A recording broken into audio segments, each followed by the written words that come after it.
Jim Canarium here, Farmer Jim at Comcast, Farmer Jim at CapeCodComcast.net. Today is April 2nd. We're at the State House in Boston.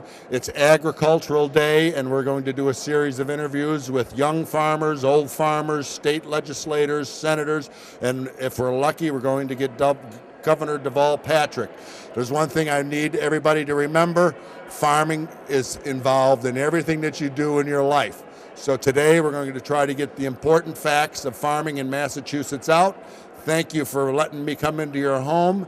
I am the president of the Cape and Islands Farm Bureau and also the farmer's husband at Miss Scarlett's Blue Ribbon Farm. Thank you. I'm standing here with Phil Corman. He is the executive director of the CISA, which is Community Involved in Sustaining Agriculture.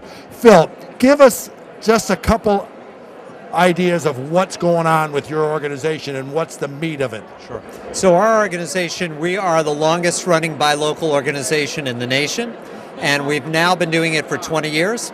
So in fact, we're celebrating our 20th year this year, and our bold goal is to double the amount of local food in everyone's diet over the next 20 years. You were involved with Buy Fresh, Buy Local Cape Cod, which is something similar to yours. Started after ours, yeah. Started after yours. How many members do you have, and what counties do you represent? So we're in Franklin, Hampshire, and Hampden counties. So some of the towns and cities people may know are Springfield and Northampton and Amherst and Greenfield.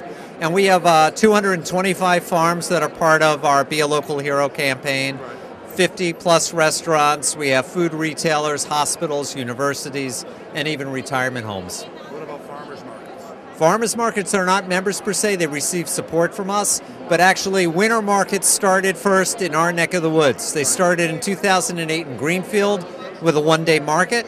We brought it to Northampton, and we had 2,000 people come over a 4-hour period. We now have 7 ongoing winter markets, and there are over 30 in the state. And then statewide farmers markets, as we all know, have really exploded. Being here at Ag Day in Boston, how important is it to an organization like you to be here, to be representative, to talk to your reps and your senators and the governor? It's really vital because, as we know, Massachusetts is sort of a rectangle, and Boston is at one end of that rectangle. Cape Cod is at the bottom. Is at the bottom, and we're on the other side. So whenever we can get together and show and remind our legislators that things happen outside of 128 and that there are a tremendous amount of locally owned farms, family businesses that are feeding our neighbors, that's just an important message they need to heed every day. And the fact that we feed them helps bring that message home. Right.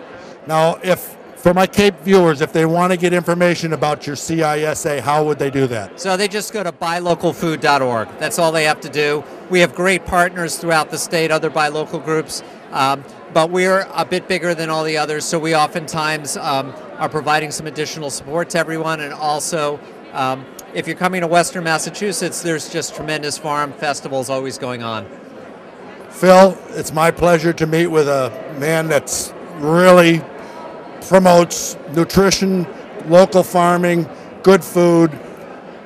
God bless you. Yeah, thank you so much. Thank you. And on the 8th day, God looked down on his planned paradise and said, I need a caretaker. So God made a farmer.